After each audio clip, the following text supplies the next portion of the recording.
가 어떻게 확장되어지는가, 그래서 성교적인 맥락에서 성령의 역할, 그런 부분들로 살펴보기 때문에 그런 부분을 보게 되면은 오늘 본문 속에서 말하고 있는 권능과 정의, 이 부분들이 사도행전 안에서만 제한된 의미로서 우리가 해석되어지고 이해가 되어지는 부분이 있기 때문에 그런 부분들을 이제 다른 복음서에 연결해서 과연 성경에서 말하고 있는, 특별히 사도행전 나타나고 있는 성령의 그 권능과 그 증인의 개념이 과연 무엇인가, 그런 부분들이 교회라는 개념 속에서 어떻게 모습들을 하나하나 드러내는가 하는 부분들로 한번 살펴볼까 그럽니다. 그러기 때문에 아까 두 번째 읽은 마태복음 28장에 있는 그 말씀, 하늘과 땅의 모든 건설을 내게 주셨으니, 그런 부분들로 해서 연결해서 이렇게 사도행전의 오늘 본문의 말씀을 설교하려고 그래요. 계속해서 나 올라가라 사대 하늘과 땅의 모든 건설을 내게 주셨으니, 우리가 오늘 본문 속에서 나오고 있는 이 성령이 임하신 너희가 권능을 받고 하는 권능이라는 이 표현은 마태복음 28장에 오늘 읽은 예수께서 말씀하신 하늘과 땅의 그 모든 권세에 나타나는 현상적인 부분을 권능이라 이렇게 이야기를 해요. 그렇기 때문에 권능이란 것은 나타나는 어떤 현상, 눈에 보이는 어떤 물리적인 현상, 그런 부분들을 권능이라 그렇게 이야기를 하고, 그 권능의 본질적인 부분을 다른 말로 뭐라고 하고 있는가 하면은 예수님께서 28장에 말씀하고 계신 것 같이 하늘과 땅의 모든 권세의 본질적인 부분을 이야기하고 있고, 그래서 그런 권세의 본질이 어떻게 발현되어지고 있는가 하는 부분들로 인해서의 부분이 오늘 사도행전 1장 8절에 있는 성령이 임하시며 너희가 권능을 받고 하는 권능의 의미로 이해를 해야 될 것이에요. 그래서 그렇게 할 것 같으면 우리가 오늘 다음 주에 사도행전 1장 8절의 이 내용을 이 본문에서만 해석해서 설교해서는 아니 되고, 권능의 본질이 되어지는 마태복음 28장에 예수께서 말씀하고 있는 하늘과 땅을 가지신 예수 그리스도 그 권세의 의미가 무엇인가, 그런 권세가 어떻게 사도행전에서는 권능으로 나타나는가, 그 부분들을 연결을 해야 온전한 권능의 의미를 유의할 수 있다 이 말이죠. 그렇기 때문에 우리는 오늘 단순하게 본문은 사도행전 1장 8절을 통해서 권능과 정인이라는 제목으로 우리가 설교할 것이지만도, 그러나 그런 전체의 어떤 권능과 정인의 그 개념은 마태복음 28장에 있는 예수 그리스도께서 말씀하신 하늘과 땅의 그 권세, 그 부분들을 연결해서 우리가 하나하나 28장에 있는 그 부분들로 28장에 보니까 주셨으니 너희는 가서 모든 족속으로 제자를 삼고 아들과 성령 이름으로 세례를 주고 가르치게 하라는 그런 말씀으로 해석이 접목되어져야만 오늘 사도행전에 우리 몸된 교회에 성령이 임하셔서 권능을 주셔서 증인되게 하심의 그 참된 의미를 이해를 할 수 있다는 거죠. 오늘 이런 부분에서 권능에 발현되어지는 그 본질적인 부분에서의 권세적인 부분을 우리는 살펴볼까 그래요. 우리가 권세를 이야기할 때에 오늘 본문 속에서는 분명히 이야기를 어떻게 이야기하고 있죠? 권세를 첫째는 하늘의 권세, 두 번째는 땅의 권세,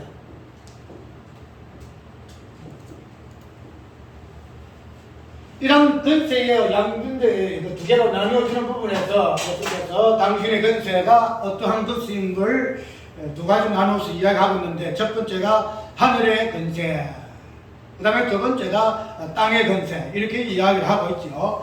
그래서 우리가 예수께서 말씀하시고 있는 권능의 본질이 되어지는 이 부분, 권세의 부분들이 왜 예수께서는 하늘의 권세와 땅의 권세로 이야기하고 있는가 하는 부분들로 우선 이해가 되어져야만이, 그 다음에 너는 족속으로 제자 삼고, 그 다음에 성령의 이름으로 성부 성자 성령 이름으로 세례를 주고, 그 다음에는 가르쳐 지키게 하라 하는 이 부분들로 연결을 할 수가 있다는 거죠. 그러므로 해서 오늘 우리는 첫 번째로 예수께서 말씀하시고 있는 그 하늘의 권세가 과연 무엇인가, 건세가 무엇인가?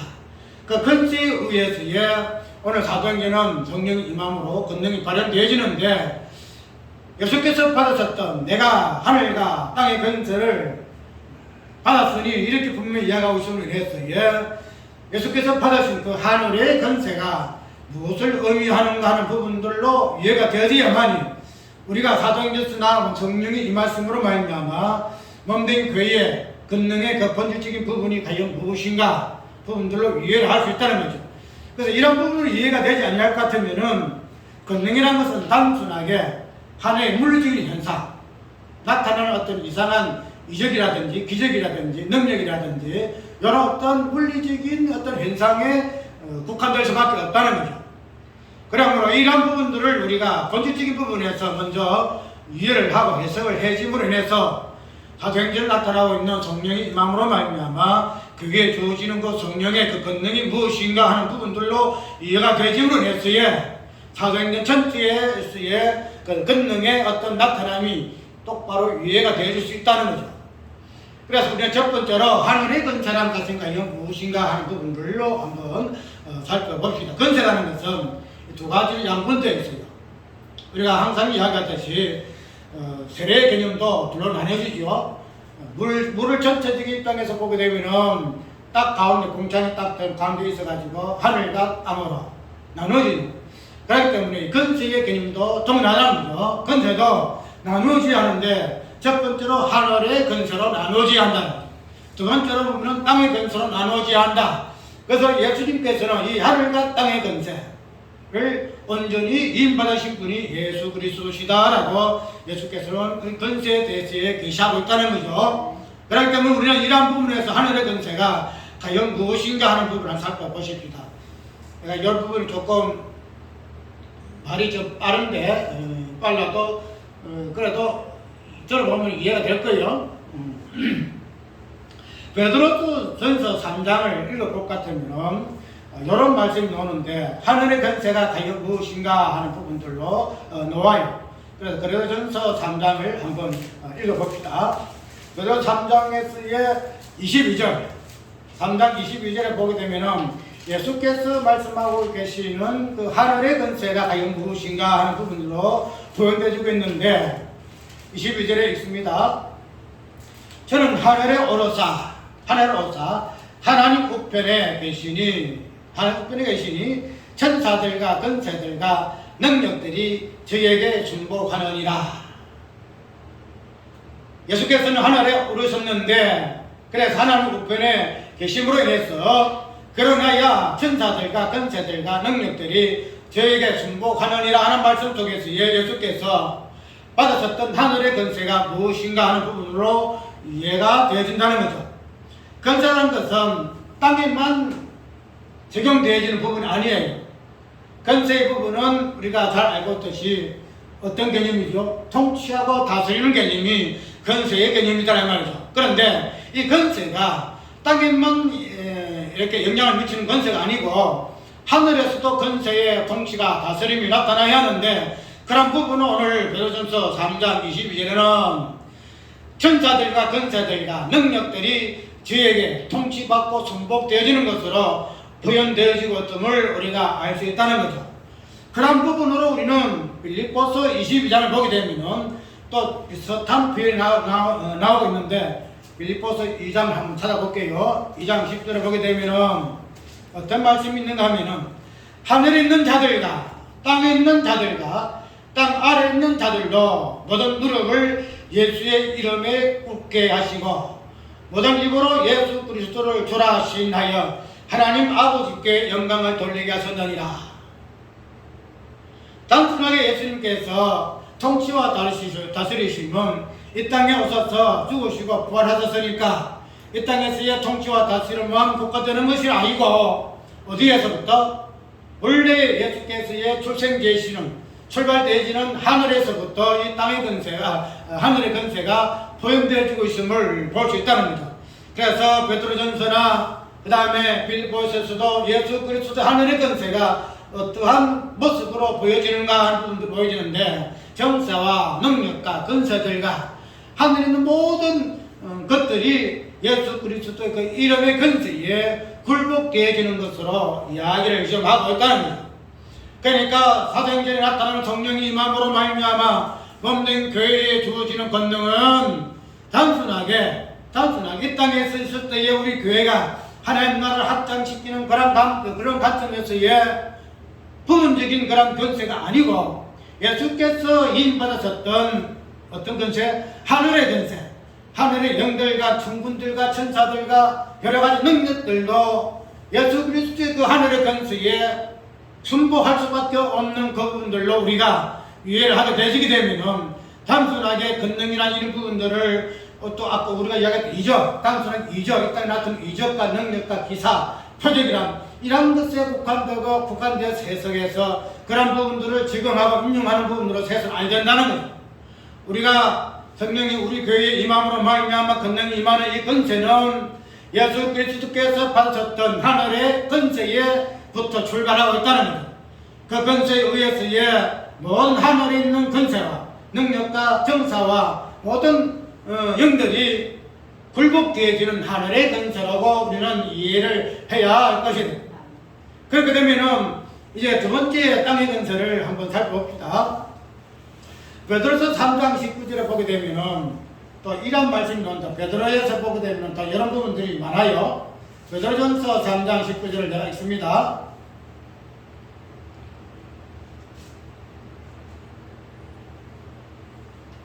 아까 22절에 읽었죠. 하늘에 오르사 이렇게 했는데 19절에 보게 되면은 저가 또한 영으로 옥에 있는 영들에게 전파하시고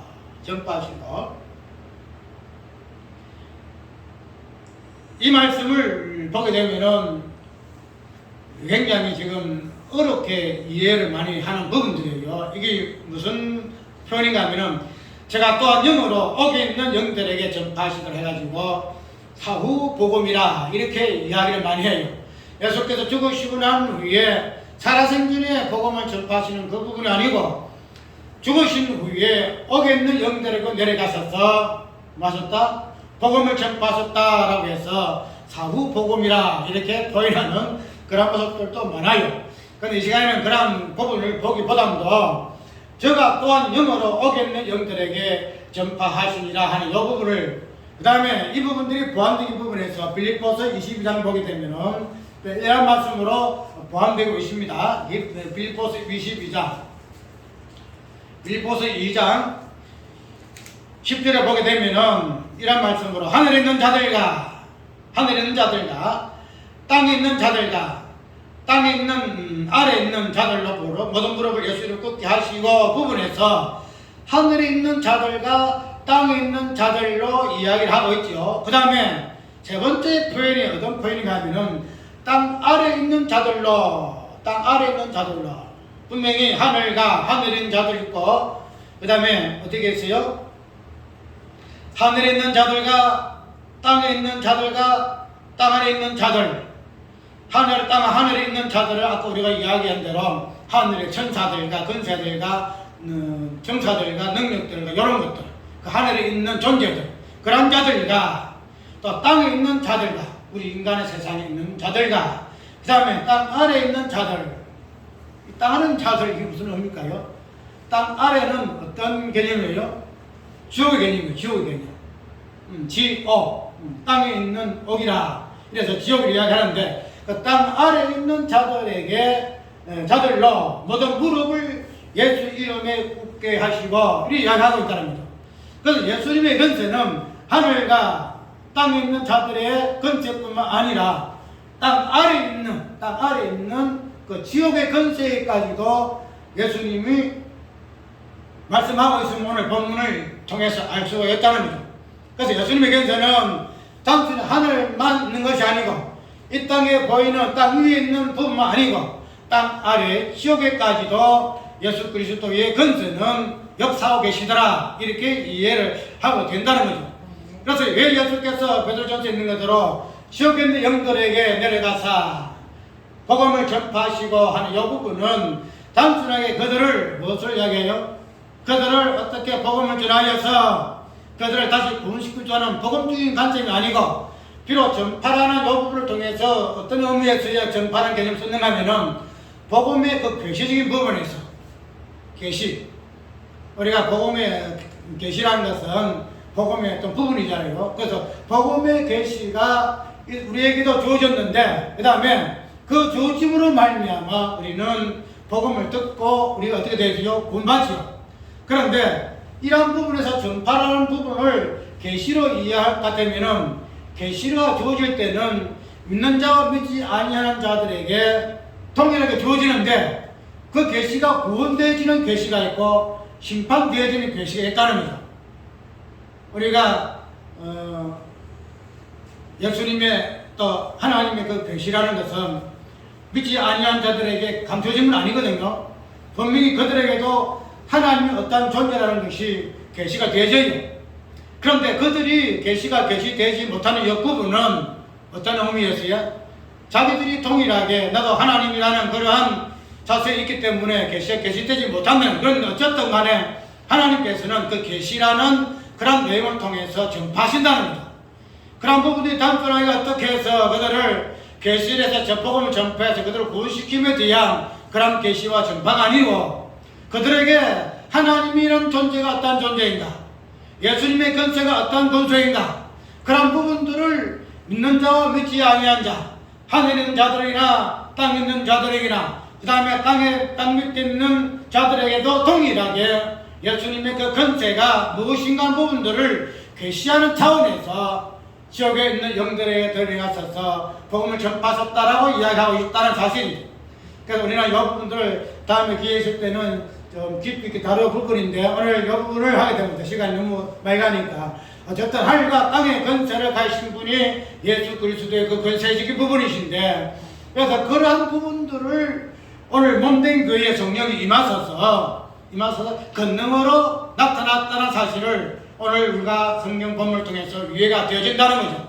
그렇게 되게 되면은 하늘과 땅의 권세, 그런 부분들이 어떻게 성령이 임함으로 몸된 교회에 주어졌는데, 이런 부분을 가지고 우리는 어떻게 이해해야 됩니까? 성령이라는 것은 우리가 기특한 살펴볼 때에서의 물의 개념에서의 성령의 세례지요. 분명히 세례거든요. 분명히 성령이 강림하심으로 말미암아 몸된 교회의 권능으로 임하게 되어지는데, 이 부분에서의 성령의 강림은 근본적인 부분에서 세례의 개념이에요. 세례 개념. 그래서 우리가 신학적으로 성령의 강림이 따로 있고 그 다음에 어떤 부분에서 나타나는 역할로서 성령의 세례 부분이 있어가지고 이렇게 이야기하고 있는데, 그러나 우리가 전체적인 물의 개념 속에 볼 것 같으면은 성령의 강림은 물 세례의 본질적인 부분을 품고 있다는 거죠. 그렇기 때문에 이런 부분에서 성령의 임하심으로 말미암아 권능이 나타나게 되어지면 근본적인 부분에서의 이 성령이 어떤 개념으로 우리에게 주어졌는가 하는 부분으로 이해가 되어진다는 거죠.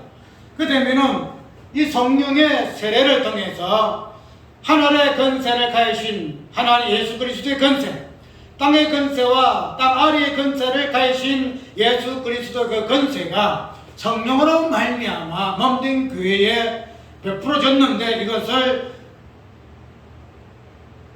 권세의 임이나 이렇게 이야기할 수 있다는 거죠. 예수께서 하늘 울분에 계시는데 이제 성령을 통해서 당신이 하늘과 땅을 가지고 있는 그 권세를 몸된 교회에 맡기신다는, 임한다는 거죠. 임이라는 것은 뭐예요? 임이라는 것은 대신해서 네가 맡아서 해거라, 내 모든 것을 너 정권을 나에게 주노라, 이런 의미예요. 그래서 우리가 목사들도 보면 임목사 있거든요. 임목사는 또 담임 목사보다 더 그게 해서 전체적으로 담임 목사는 한 번씩 바뀔 수도 있으나 임목사는 대수는 안 바뀌어요.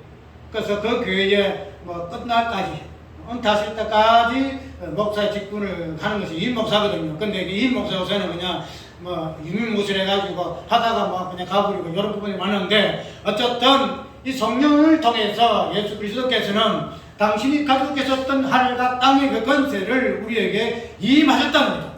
그 권세가 오늘 본문 속에서는 권능을 받고라고 표현되고 있다는 거죠. 권능을 받고. 그래서 우리는 이런 권능이 온몸된 교회에 예수 그리스도께서는 임하셨는데, 그런 부분들을 우리는 어떻게 임하셨느냐, 어떤 방식으로 임하셨느냐 하면은 우리가 세례는 어떠한 관점에서 세례를 하죠? 어떤 의미에서 세례를 하죠? 우리가 그 어떤 교회에서의 어떤 행사 중에 세례식이 많이 있잖아요. 세례식을 하게 되는데 어떤 그 직분을 세우고 직능을 하기 위해서는 필요 우선 의식이 뭔가 하면 세례 의식이에요. 그래서 처음에 들어오게 되면 입교식으로부터 해가지고 그 다음에 세례 교육을 하게 되면은 세례를 주잖아요. 그 세례를 충분히 해서 집사가 세워지고 그 다음에 집사가 오르게 되면 안수 집사가 되어지고 그 다음에 안수 집사에서 장로가 되게 되면 세례를 주게 되면은 장로가 되어지고 그 다음에 목사도 안수를 하거든요. 세례를 하거든요. 그렇기 때문에 세례라는 것은 어떤 직분적인 직능을 드러내기 위해서 권능을 임하는 그런 의식의 표다 이 말이에요.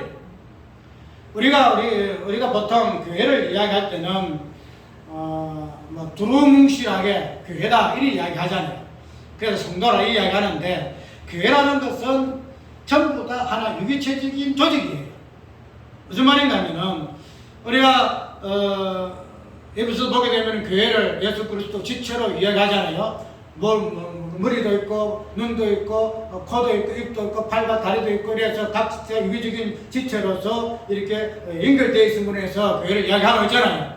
그렇기 때문에 그러한 부분으로서의 어떤 세례의 의식에서 볼 것 같으면은 세례가 집사로부터 해가지고 모든 직분을 줄 때마다 세례를 주어지게 될 때 의미가 뭔가 하면은 이 부분 자체가 어떤 근세의 이인적인 부분으로 나타난다는 거예요.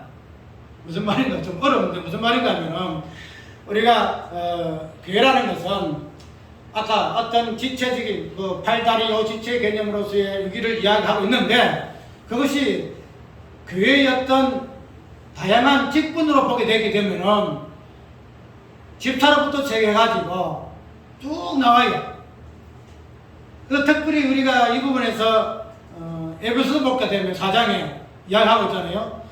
예수께서 올라가서 선물을 주셨는데 그 선물이 어떤 직분이 사도로부터 시작해가지고 사도와 선지자, 그 다음에 복음 전하는 자, 그 다음에 목사와 교사라 이렇게 쭉 나오잖아요.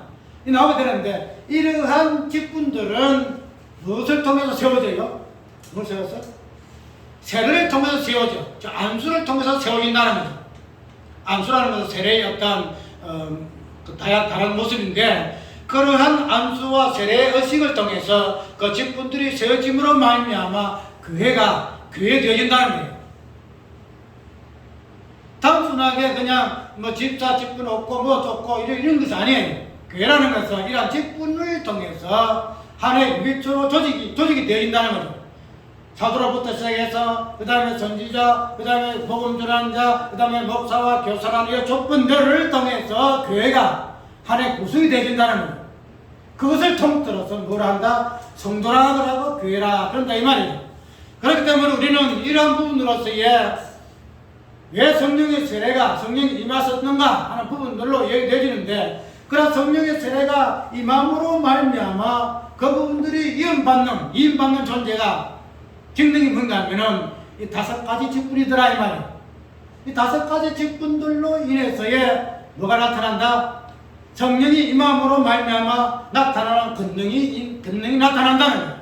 권능이.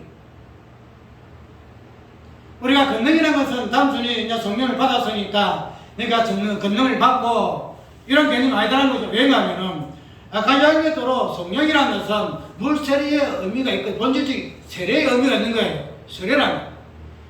세례의 의미를 빼게 되면 성령의 어떤 그 의미가 없어져요. 그 뒤에 보게 되면은 성부와 성자와 성령의 이름으로 세례를 주거니 분명히 이야기하고 있죠. 그렇기 때문에 이 성령에 대해서의 본질적 부분을 세례를 빼게 되면은 의미가 없다는 거죠. 왜 그런가 하면은 예수께서 우리에게 임하신 그 성령으로 통하신 하늘과 땅의 권세가 성령의 세례 베풀어 주심으로 권능이 나타나기 때문에 그러면은 세례를 주는 그 의식의 어떤 절차는 무엇을 줄 때에 직분을 세울 때에 세례가 주어진다는 거예요. 그래서 오늘 본문을 보게 되면 모든 접속으로 제자 삼고 제자 개념이 다른 말로 교회거든요. 교회 삼고 그 교회 삼는 것은 성령의 세례 의식이 베풀어지는 그 의식의 세례를 받는 그 직분의 세워짐으로 말미암아 제자 삼고가 되어진다는 거예요. 제자 삼고. 그렇게 되면은 아까 이야기한 대로 예수 그리스도의 하늘과 땅의 권세는 분명히 이미 되어지는 거예요. 무엇을 통해서? 몸된 교회에 성령이 강림함으로, 성령을 부어주심으로 당신이 가졌던 권세가 이임이 되어지는 게 우리에게 들어오는 거예요. 그러면은 그러한 이임의 어떤 전달되어지는 방식은 세례의 형식으로 전달되어진다는 거예요. 세례의 형식으로.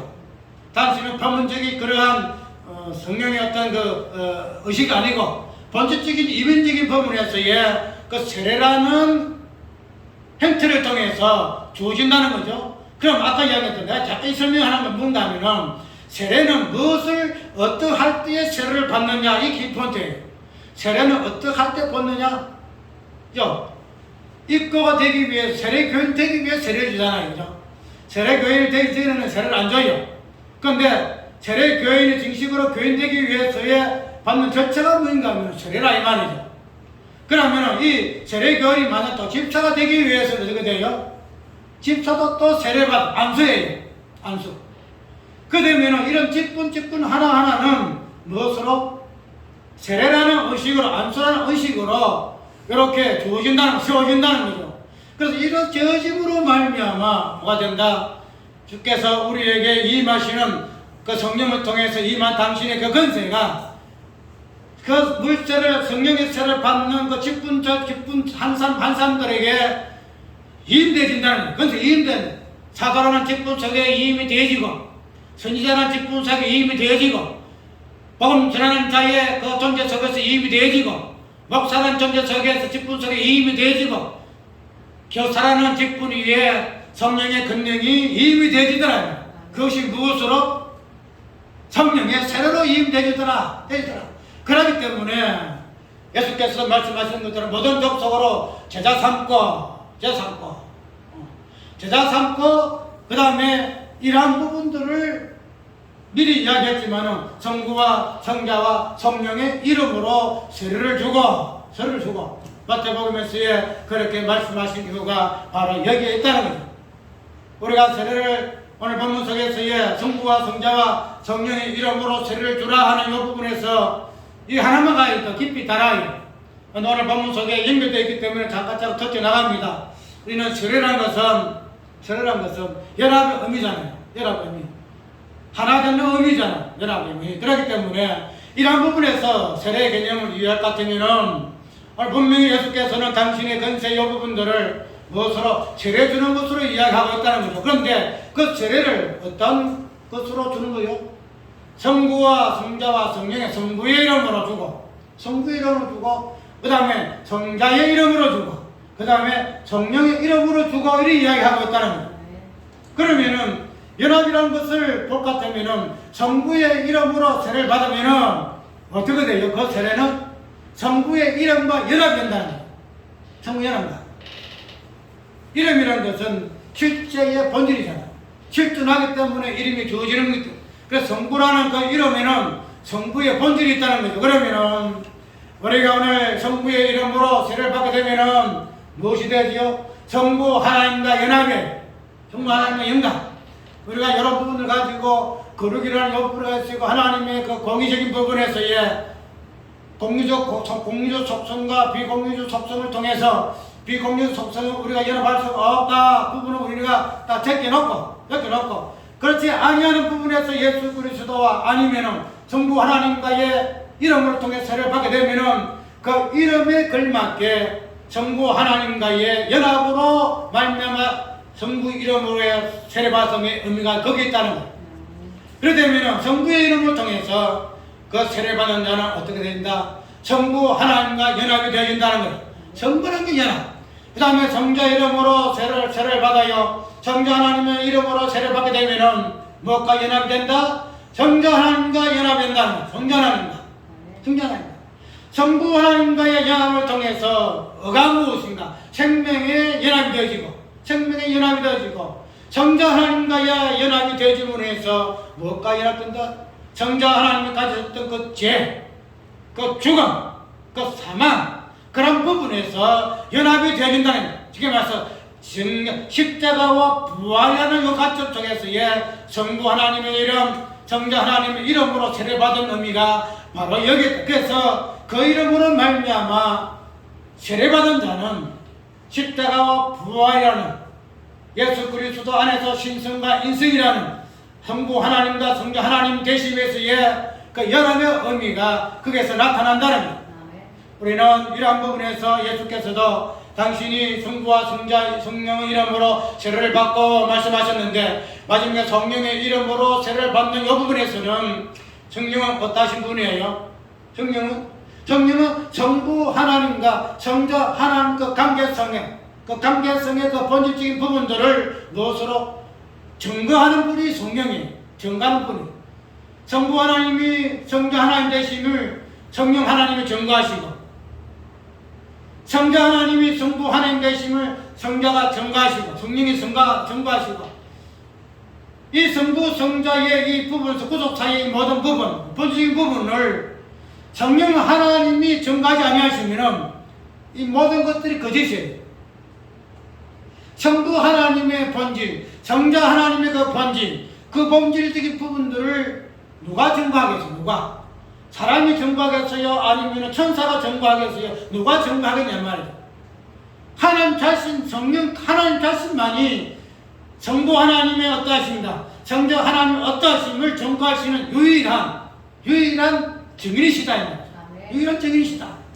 그렇기 때문에 오늘 본문 속에서도 그러한 것으로 세례를 받은 자는 무엇으로 된다? 증인이 될지어다. 증인 될지어다. 이렇게 이야기하고 있으며, 그 성령의 세례로 성령으로 세례받은 자는 이 자체가 증인의 본질이에요. 성령으로 세례받은 자는 증인 될 수밖에 없어요. 무엇에 대한 증인이냐? 무슨 대한 증인이냐? 성부 하나님의 어떠하신가? 성자 하나님의 어떠하심을 증거하는 증인이다 이 말이에요.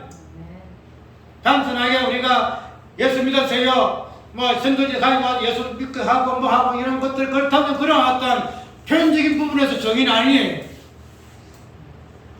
그렇기 때문에 우리는 이러한 성령의 이름으로 세례받음으로서의 사도행전에서 예수께서 권능을 받고 땅끝까지로 내 증인이 되리라 하는 그 증인의 의미가 무엇인가 하는 부분들을 우리가 이해할 수 있다는 거죠. 단순하게 그냥 선교 나가가지고 이렇게 이렇게 하는 그런 어떤 부분적인 증인의 행동이 아니라 본질적인 부분에서 성령의 증인이 어떠한 역할이었는가, 어떤 본질적인 부분에서 증인의 개념을 가지고 있었는가 하는 부분을 볼 것 같으면, 그 성령의 증인하심의 본질 속에서 우리가 진정한 증인의 개념이 무엇인가를 발췌해내야 한다는 거예요. 발췌해내야. 아까 얘기한 증거는 다른 거 증거 안 해요. 다른 거 증거 안 해요. 성부 하나님이 어떠하심, 성자 하나님이 어떠하심, 성부 하나님과 생명의 의대심, 성자 하나님의 그 사망 죽음의 죄대심, 이 부분들을 십자가 부활의 본질적인 부분들을 성부와 성자의 그 인격 속에서, 그분의 하나님 되신 속에서 이 성령 하나님께서 다시 자기 자신이 스스로 증거하시는다는 사실을 우리가 유의할 때에, 오늘 사도행전에 나타나는 분명히 성령의 세례를 통하여 권능을 받은 자의 정인의 소명이, 정인의 본질이 무엇인가 하는 부분들을 우리가 깊이 있게 상고할 수 있다는 거죠. 단순하게 우리는 앞으로의 교회로서의 정인의 사명이 우리에게 있는데, 그런 부분들을 단순하게 때까지 가지고 있던 그러한 부분으로서의 아니고, 성령께서 본질적인 부분에서 어떤 관점에서 증인의 사역을 가지고 계시는가 하는 부분들을 유의하고, 그런 관점에서 우리는 증인의 사역을 감당해야 할 것이다 사실을 우리가 깊이 있게 유의해야 할 것입니다. 우리가 보게 되면 이 증인의 개념은 성경 전체의 흐름이에요. 전체 흐름이에요. 우리가 구약을 보게 되면 구약도 두 개의 증인이 있지요. 율법서도 보게 되면 어떤 개념으로 저 사람 어떤 사람이 죄를 지었다. 죄를 지게 되면은 한 사람이 증거해서는 그 죄가 성립 안 돼요. 만약 이 사람이 도둑질을 했다 그러면은 이 사람이 도둑질 했네요 하게 되면은 그 사람이 고발을 해가지고 이 사람이 증명해가지고 그 사람이 도둑놈을 이렇게 결정 안 내려요.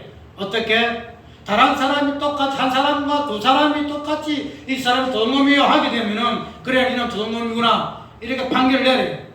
그래서 정의는 두가 정인수예요. 그런데 그런 부분을 볼 것 같으면은 구약에 보게 되면은 정인의 수가 나와요.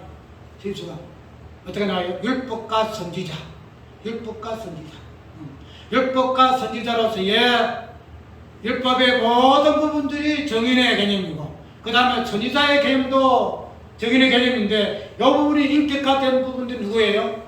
모세와 엘리야예요. 모세와 엘리야 그들이 마지막에 어디에 나타나지요?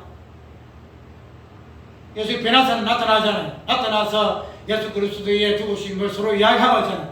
그래서 구약의 모든 것도 모세와 엘리야로 대표되는 율법과 선지자의 두 가지의 정인의 모습들이에요. 그런데 이런 정인의 모습들이 마지막에 요한계시록 보게 되면은 정인의 모습들이 또 나타나는데 요한계시록 10장 보게 되면은 다 읽을게요. 요한계시록 10장을 보게 되면은 여러 말씀이 나와요. 10장 읽습니다.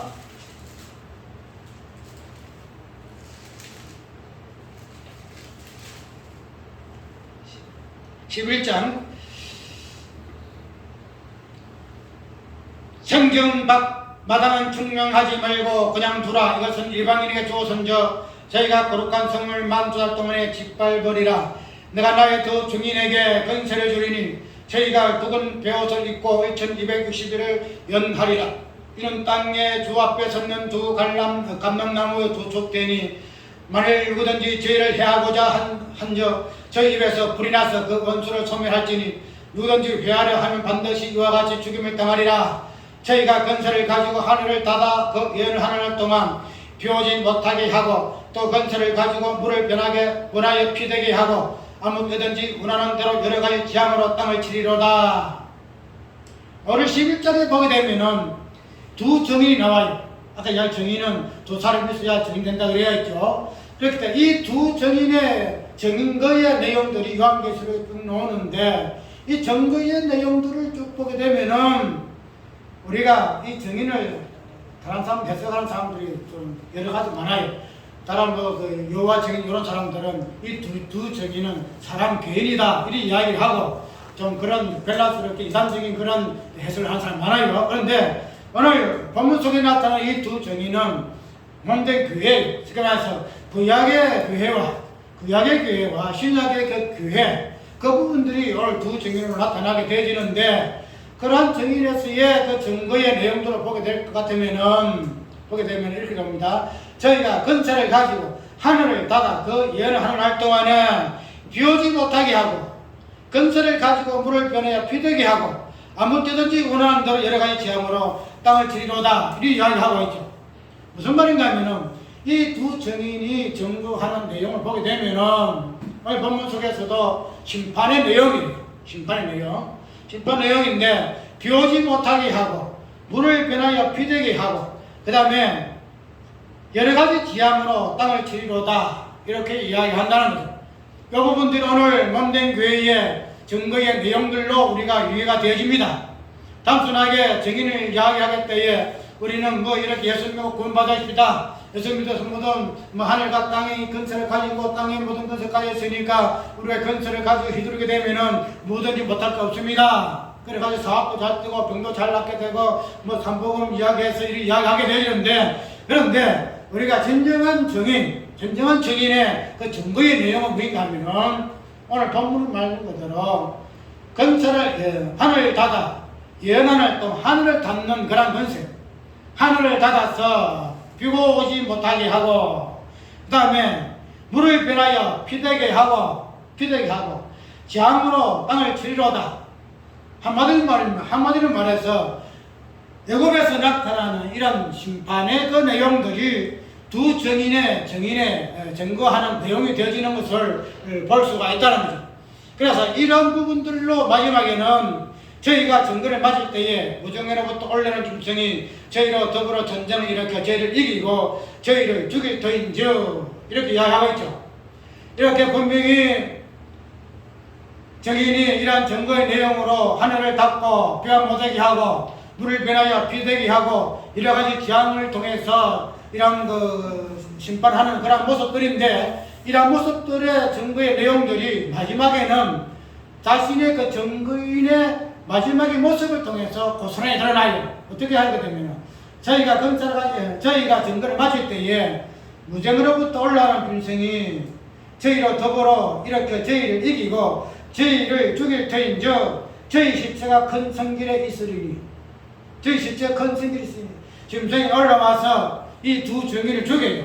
두 증인이 죽을 때에 그 죽인 그 증인의 시체가 큰 길에 있음으로 인해서 많은 사람들이 이것을 보고 조롱합니다.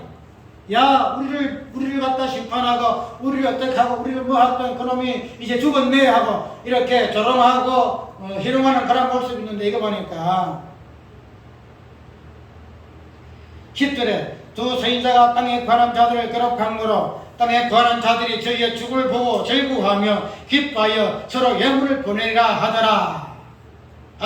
이 얘기하다. 그래서 아까 처음에 두 증인이 증거하는 그 내용은 분명히 심판의 내용이에요.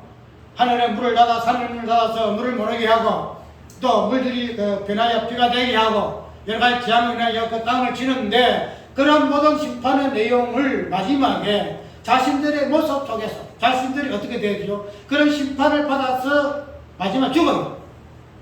자기들이 이런 심판을 가지고 많은 사람들에게 심판의 내용을 이야기하고 있지만은, 그러나 그런 심판의 내용이 먼저 자기들의 모습 속에서 드러나는 거예요. 심판을 하니까 자기들은 우리는 심판이 없어, 우리는 이와 상관이 없어, 우리는 그냥 모든 것이 그냥 합평해 이런 관점에서 자기들을 이야기하는 것이 아니고, 마지막에는 자기들도 어떻게 돼요? 비참하게 죽음을 당한다는 거예요. 비참하게 죽음. 그래서 마지막에 죽음을 당하는 그런 모습 속에서 세상에서 심판의 그 내용의 어떠함을 이해하고 있는 두 증인의 모습을 볼 수 있으니, 이것이 바로 오늘날의 몸된 교회의 모습이더라, 이렇게 이해를 하면 된다는 거예요. 그래서 우리가 단순하게 하늘의 권능을 받았으니 우리가 증거가 증인이 되어야 할 것이니, 우리는 그런 부분을 가지고 단순하게 이런 증인의 내용을 이런 어떤 보편적인 관점에서 우리 일상적인 삶 속에 이야기하는 것이 아니고, 오늘 증인의 내용이 요한계시록에서 분명히 자기의 그 죽음을 통해서 증거의 내용을 하는 부분을 보게 되어지고, 마지막에 그 어디에서 다시 이 두 증인이 하나님 은혜로 말미암아 생기를 받아 다시 살아나요. 죽었다가 다시 살아나는 두 증인의 모습 속에서 그러한 모습 속에서 오늘 우리의 증거의 내용이 무엇인가 하는 부분들이 드러난다는 거죠. 단순하게 심판에서 죽음이라는 이 부분만 이야기하는 것이 아니고, 마지막에는 다시 하나님의 은혜로 말미암아 죽음에서 생명으로 부활에 이르는 그러한 존재로서의 증거의 내용들로 사실 그들의 모습이 있음을 볼 수 있으니, 오늘 우리가 사도행전 교회에 나타나고 있는 참된 예수 그리스도의 몸된 교회의 증인의 모습이다라는 사실을 이해해야 한다는 것.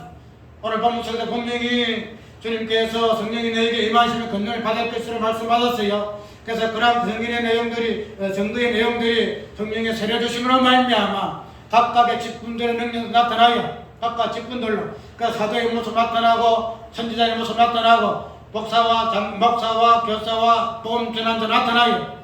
그러한 나타나는 어떤 직분들로 의해서 뭐예요? 그것들이 증인의 내용들이에요. 이 말. 증거의 내용들이잖아. 그것들이 오늘 계시록에서의 그들이 심판의 그 죽음을 보여주고, 그래서 마지막 그들이 죽음을 보여주고, 마지막 그들이 다시 하나님 은혜로 생기를 받아 다시 소생의 산을 올라가는 그런 모습들을 보여주는 것이더라면, 그런 것들이 이 5가지의 직분들을 통해서 보여져야 된다는 거예요. 보여져야 된다는 거예요. 그래서 우리가 사도행전을 복가 되면은 이 직분들이 다양하게 나타나요. 복음 전하는 자도 나타나지요. 빌립의 두 딸도 선지자예요. 그 다음에 사도들도 있어요. 빌립이라는 집사도 있어요. 감독도 있어요. 다양한 복음 전하는 자도 있고 교사도 있어요. 교사가 누구예요? 아볼로라는 사람이 교사잖아요. 교사. 그래서 다양한 이런 딱딱 떨어지게 이렇게 있지 아니하지만은, 그러나 이런 직분들의 그 다양한 모습 속에서 나타나는 그 성령의 그 권능. 집사라 해가지고 우리 이런 집사가 아니에요. 빌립이라는 사람은 세례주문해서 그래서 그냥 권능이 나타나잖아요. 단순하게 목사, 장로, 집사 아니면 뭐 사도, 뭐 선지자 이런 특별한 어떤 능력에서 이 어떤 그런 게 아니에요. 다양한 그 어떤 직분의 연계 속에서요. 유기적 그 연결 속에서의 그 직분들을 통해서 뭐가 나타난다? 성령의 권능이 나타난 교회가 사도행전 교회더란 말이에요. 사도행전 교회. 그래서 이 권능이 나타나면 무엇으로? 다양한 직분을 세우심으로 말미암아 나타나는데 왜? 이 직분들은 성령의 세례로 통해서 세워진 직분들이기 때문에 성령의 권능이 나타날 수밖에 없다는 거예요. 이렇게 보면. 그래서 우리는 직분 세울 때 조심해야 돼요. 그냥 경력이 있으니까 몇 년 믿고 몇십 년 믿었으니까 집사에서 장로가 되어지고 그 다음에 목사 이런 거 아니잖아요. 신학교 하시는 목사가 그냥 신학교에서 목사 아니다 이 말이에요.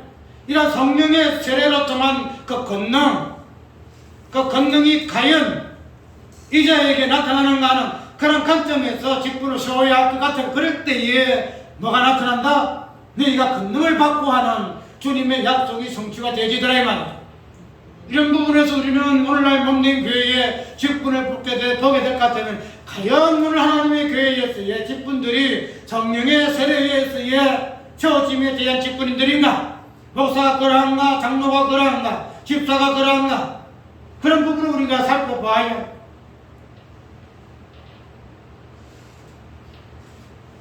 오늘 사도행전 1장 8절을 우리가 설교를 하고 본문을 보고 있습니다. 주님께서 분명히 이야기하고 있으면 성령이 내게 임하면 권능을 받는다 분명히 말씀하셨지요. 이 권능은 주님께서 그냥 우리가 주신 것이 아니고 하늘과 땅의 권세를 당시 십자가 부활을 통하여 받으셨기 때문에 이제 그런 것들을 당신을 성령을 통해서 우리에게 임하시고 주심을 위해 교회는 당신의 몸이시기 때문에 당신의 몸이시고 그렇기 때문에 당신께서도 이 땅에 내 몸된 교회를 내가 세우리니 내가 몸된 교회를 세웠으니 내가 권세를 받았으니 이 권세를 성령을 통하여 내가 너희들에게 임하노라. 권능을 받으라. 증인되어라. 무엇을 증거할 것이냐? 증거는 각자의 직분들이 받았던 그 성령의 세례에서 나타나는 성령의 다양한 권능에 나타남, 성령의 나타남, 성령의 열매와 성령에 나타난 다양한 종류들 그런 부분들로 그 직분들의 성령의 세례를 통해서 주어질 때에 나타나는 그런 권능들에 발현되어져야 하는 것이 오늘날 몸된 교회의 모습이더라 이 말이에요. 그것이 권능이에요. 그런 부분들이 없이 오늘 일정한 사람에 의해서만 아이고 저 사람이 권능이 있네, 이적이 있네, 능력이 있네 이렇게 해서 그런 이적의 능력이 몸된 교회 중인 권능이 아니고 몸된 교회에 하나님께서 세우실 그 직분들을 성령의 세를 통해서 세우실 때에 그 직분들로서 안에서 주어진 그러한 권능과 능력들이 오늘 본문에서 말하고 있는 성령의 임하심이 권능을 받고 의미가 있다는 것. 오늘 우리가 이런 관점에서 몸된 교회는 이러한 성령의 그 직분들을 앞으로 세워나가야 될 것이고 이러한 성령의 세례를 통해서 직분들이 그 직분들을 통하여 각자가 받은 그 능력과 권능이 나타남으로 인해서 각자가 그런 나타남의 그 활성화됨이 무엇이다? 증인의 모습이고 그들의 다양한 모습들이 무엇이다? 증거의 내용이 되지더라. 증거 내용.